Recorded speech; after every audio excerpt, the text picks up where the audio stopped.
11 স্কন্ধ, তারপরে 11 চ্যাপ্টার, 11 অধ্যায়, 33 নম্বর শ্লোক থেকে তিনি এবারে ভক্তের লক্ষণ বলছেন। এবারে দেখুন, দুটি জাতি রয়েছে, দুটো ধরনের মানুষ রয়েছে।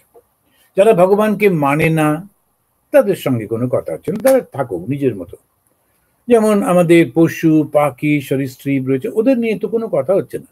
আর এক ধরনের মানুষ আছেন যারা উনি মনে করলেন আমি খাবো, বাঁচবো, শরীরটা শক্ত করব, তারপরে ভোগ করব, যতটা পারি বেশ করব। আচ্ছা, বেশ তো করো, ওদের নিয়ে কিন্তু কথা হচ্ছে না। কথা হচ্ছে দুটো মাত্র শ্রেণীকে নিয়ে। একটি শ্রেণী যারা অনেকটা ঈশ্বরের পথে অগ্রসর হয়ে গিয়েছেন, তাদেরকে বলা হলো সাধু। এবার এই সাধুকে স্মরণ করিয়ে দেওয়া হলো যে সাধু মানে কি, তোমার মধ্যে এই গুণগুলো আছে তো, নিজে এবারে পরীক্ষা করে দেখে নাও। এমনি কাউকে বলতে হবে না, অ্যাডভার্টাইজ করতে হবে না, নিজে পরীক্ষা করে দেখো। তো যদি ওই গুণগুলো থাকে, তখন ওই গুণগুলো মানে ঈশ্বরের শক্তি প্রকাশ পাচ্ছে, অর্থাৎ ওর মধ্যে দিয়ে ঈশ্বর আবার অন্যকে শেখাচ্ছেন। ওরা তখন ঈশ্বরের প্রতিভু বা শিক্ষকের মতো হলো, যাদেরকে আমরা গুরু বলি। এখন এই গুরু যারা, তারা কিন্তু এই গুণগুলো অনেক অনেক তাদের মধ্যে এসেছে। তাদের সারা জীবনের তপস্যা, পূর্ব জীবনের তপস্যা, তিনি গুরু হলেন। এই গুরুকে না ঈশ্বরের একটা প্রতিভু, তিনি ঈশ্বরের হয়ে কাজ করছেন। কার জন্যে করছেন? এবার যারা ওই রকম হতে চাইছে, ওই পথে আসতে চাইছে। এখন যদি কেউ স্কুলে না আসে, তাকে তো আর মাস্টারমশাই পড়াবেন না। কিন্তু স্কুলে যখন সে এলো, এবারে তো মাস্টারমশাই পড়াবে, তাহলে স্কুলে যে এলো তাকে কি বলা হয়? ছাত্র। এবারে মাস্টারমশাই সেই ছাত্রকে পড়ান। ওই ছাত্রের যে বন্ধু বাইরে রয়েছে, খেলা করছে, তাকে কিন্তু পড়াচ্ছেন না। তেমনি এই ধর্মটাও, যখন কেউ ধর্মের কাছে আসতে চায়, তাকে কি বলা হয়? ভক্ত। তো সে ভগবানকে জানতে চাইছে, ভগবানের কাছে আসতে চাইছে। এই ভক্ত যখন আসে, তখন প্রথম কিভাবে আসে? ওই জাগতিক সমস্ত কিছুর জন্য, আমার এটা ভালো হবে তো, আমার ওইটা ঠিক হবে তো, এইসব করতে গিয়ে ভক্ত আসছে ওই জাগতিক নানান জিনিস জানার জন্য, পাবার জন্য। আমার এই মামলাটা আছে, আমার এই চাকরি ব্যাপারটা আছে, আমার ছেলে মেয়ের পড়াশুনো রয়েছে, বিয়েটা রয়েছে, এই এই এই এই কত সমস্ত। তো ভগবানের কাছে কেন যাব? জাগতিকের জন্য। ঠিক আছে, প্রথম এসো।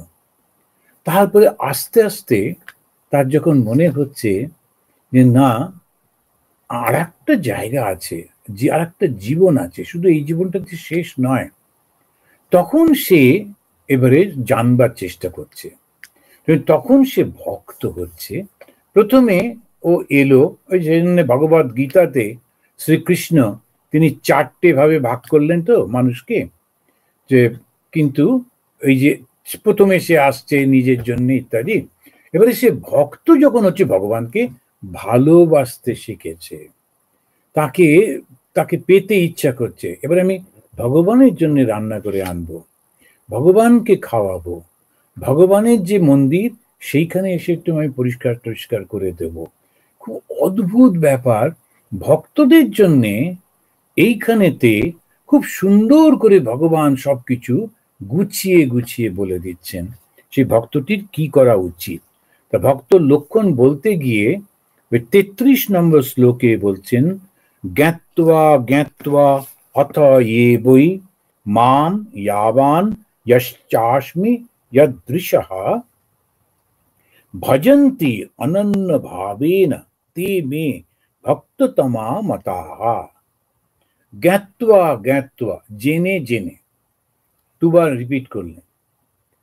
কেন দুবার রিপিট করলেন? এটা ভীষণ ইম্পর্টেন্ট। যদি আমরা ওই বারবার না জানি, এই জন্য বললেন জ্ঞাত্বা জ্ঞাত্বা। একবার শুধু শুনেছি ব্যাস হয়ে গেছে, খুব খুব খুব কম লোকেরা, একদম ওই বিবেকানন্দ বা এরকম ধরনের যারা, ওই একবার শুনলে সঙ্গে সঙ্গে হয়ে গেল।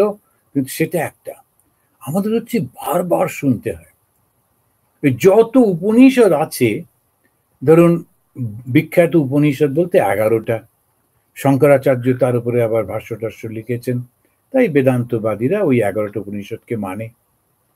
এবার ওই 11টা উপনিষদ পড়ে দেখুন একই কথা বলছে, ঘুরে ফিরে বিভিন্ন উদাহরণ দিয়ে বিভিন্ন শব্দ প্রয়োগ করে ওই একই কথা, ব্রহ্ম সত্য জগৎ মিথ্যা। কিন্তু আমরা কেন পড়ি এতগুলো উপনিষদ, কেন এত আলোচনা করি, বারবার শুনতে হয় এই বক্তৃতা সেই বক্তৃতা, কেন? নাহলে মনে থাকে না তো।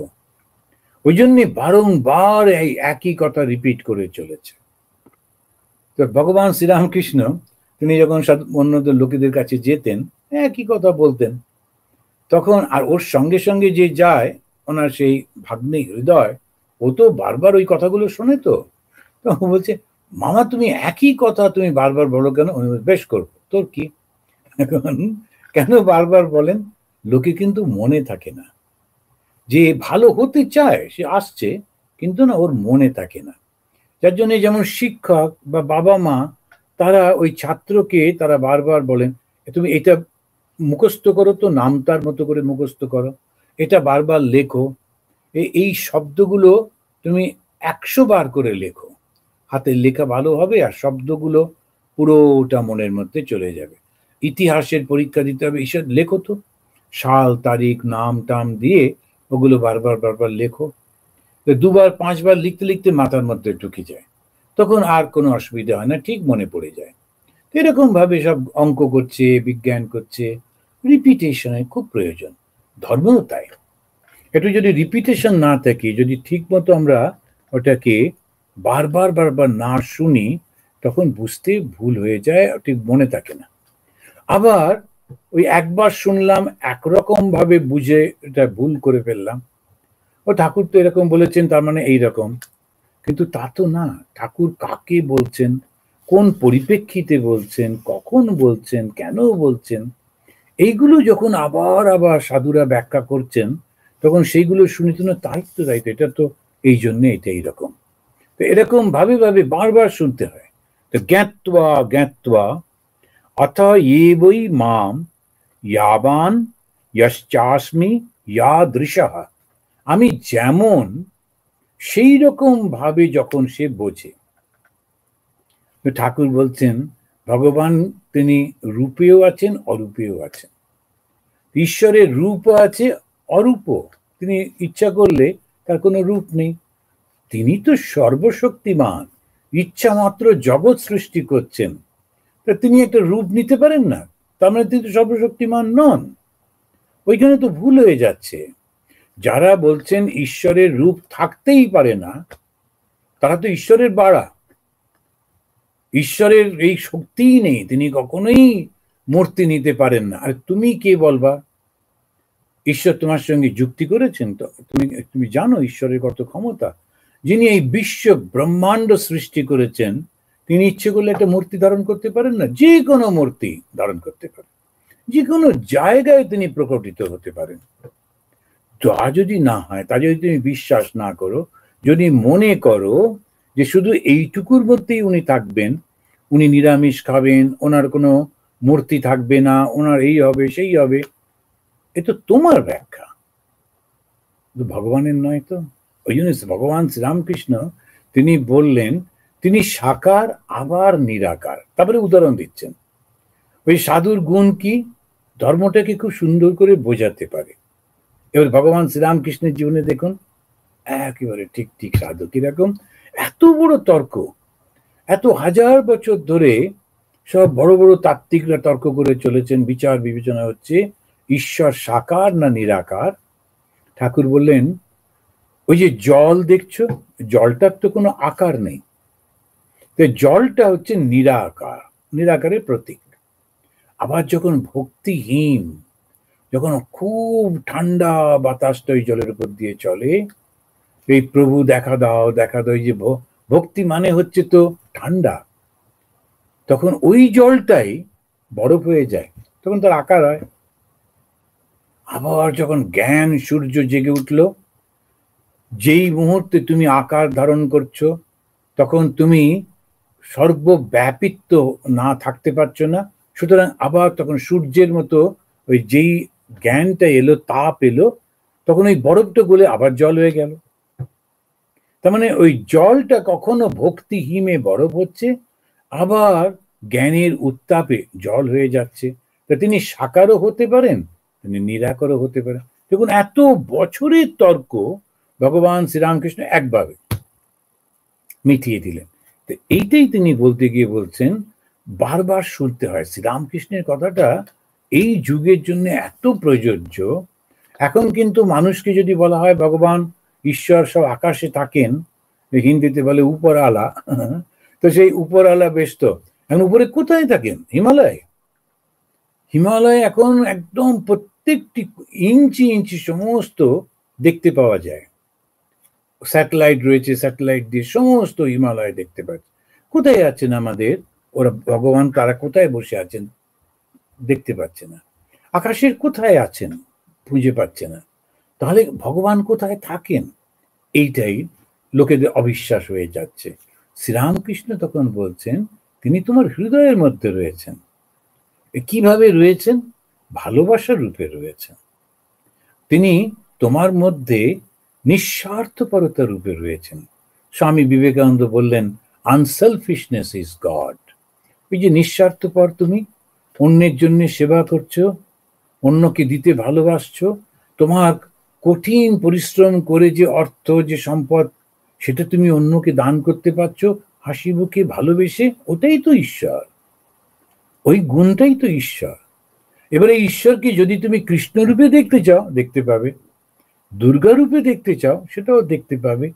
তো উনি বলছেন, জ্ঞাত্বা জ্ঞাত্বা অথবা ইয়ে বই মাম, আমাকে, ঈশ্বরকে, যেমন আমি, ইয়াবান ইয়াশ্চাস্মি ইয়াদৃশঃ, তুমি যেমন ভাবে আমাকে তুমি দেখতে চাও সেইভাবে দেখতে পাবে। এইটা ভালো করে জানতে হবে। কিছু লোক তারা নিজেরা যেটুকু বুঝেছে ওইটুকুই শুধু বলবে, আর তো বলতে চায় না, বলতে দেবে না, মানবে না। এর উৎপাত। যেটুকু বাবু তুমি বুঝেছ ওটাই বলো না, যে আমি এইটুকুই বুঝেছি, আমি আর জানি না। বেশ, তো কি অসুবিধে? কিন্তু না, ওটাই একমাত্র, আর কারুরটা শুনতে হবে না, আমারটাই না। আর দেখুন দেখি, এটাতেই সমস্যা হয়ে যায়। সেই জন্য ঠাকুর বললেন, মতুয়ার বুদ্ধি করো না। তুমি বাবু যেটুকু বুঝেছো বুঝেছো, কি অসুবিধে? নাও না, ওটা তুমি নিয়ে চলো, তুমি স্যাটিসফাই, তোমার আনন্দ হচ্ছে, বেশ, তো তোমার ওইটাই পথ। আর অন্যরা যদি কোনো কিছু করে তার উপরে খড়গহস্ত হচ্ছ কেন? কেন ওদেরকে গিয়ে আক্রমণ করতে হবে? কি দরকার তোমার? তুমি যেটা বুঝেছো সেটাই কি শেষ? শ্রীরামকৃষ্ণ হচ্ছেন বর্তমান যুগের মানুষের জন্য শ্রেষ্ঠ দেবতা। কেন? প্রত্যেকটি মানুষের জন্য ওনার খাবার রয়েছে, তুমি যে যেমন চাও সবটা পাবে। তার কাছে কোনো অসুবিধা নেই, সবাইকে একত্রিত করে নিয়ে চলেছেন।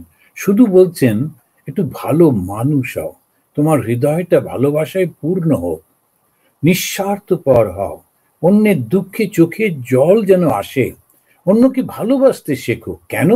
কেন সবটাই সেই ঈশ্বরের নানান মূর্তি। তো হিন্দু ধর্ম কাউকে হিংসা করতে পারে না। অন্যরা করে, যখন সামাজিকভাবে হিন্দুদের উপর আক্রমণ হচ্ছে, হিন্দুরা তখন অবশ্যই নিজেদের প্রতিরোধ করতেই পারে, আত্মরক্ষা করতেই পারে। কিন্তু ধর্ম হিসেবে অন্যকে হিংসা করতে হবে, এটা হিন্দু ধর্ম কখনো বলতে পারেন না। হিন্দু ধর্মের নাম নিয়ে যদি কেউ বলেন, সেটাও ভুল হয়ে যাবে। হিন্দু ধর্ম সেটা বলে না। কিন্তু হিন্দু, সে নিজেকে রক্ষা করবার জন্যে তার যা যা করবার কর্তব্য করতেই পারে, তাতে কোনো আপত্তি নেই।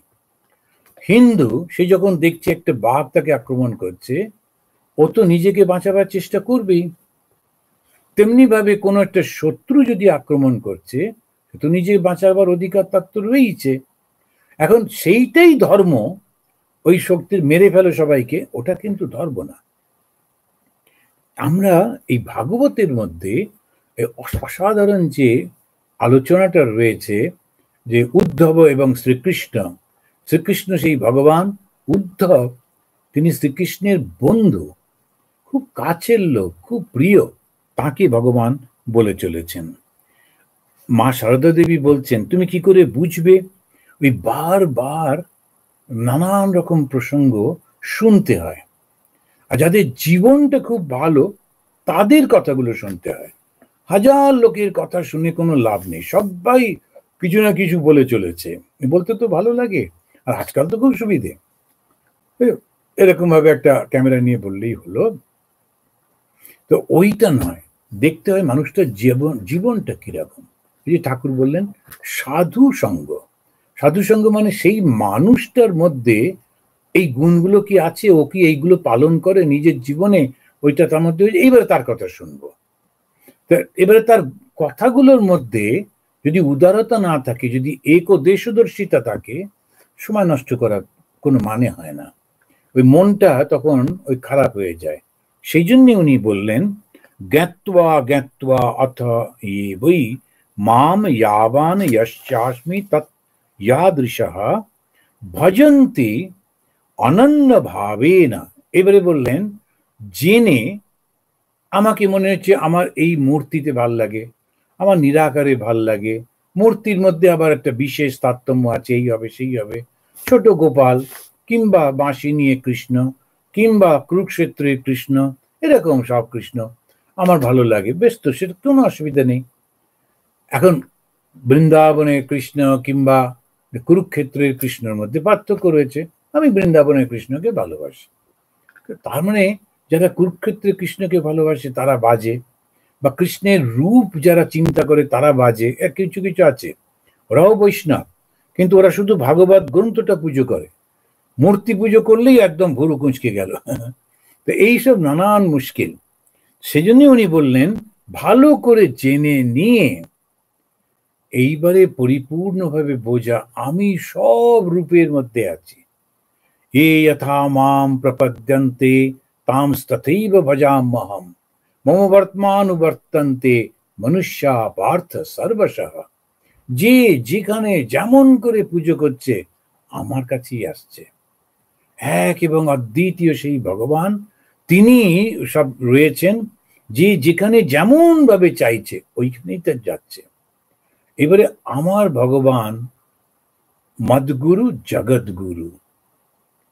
এখন এই যে ভাবটা হলো, আমার গুরুকে জগৎ গুরু, আমার গুরু কি একজন, শুধু ওকেই ভালোবাসতে হবে বাকি কাউকে না, তা কেন?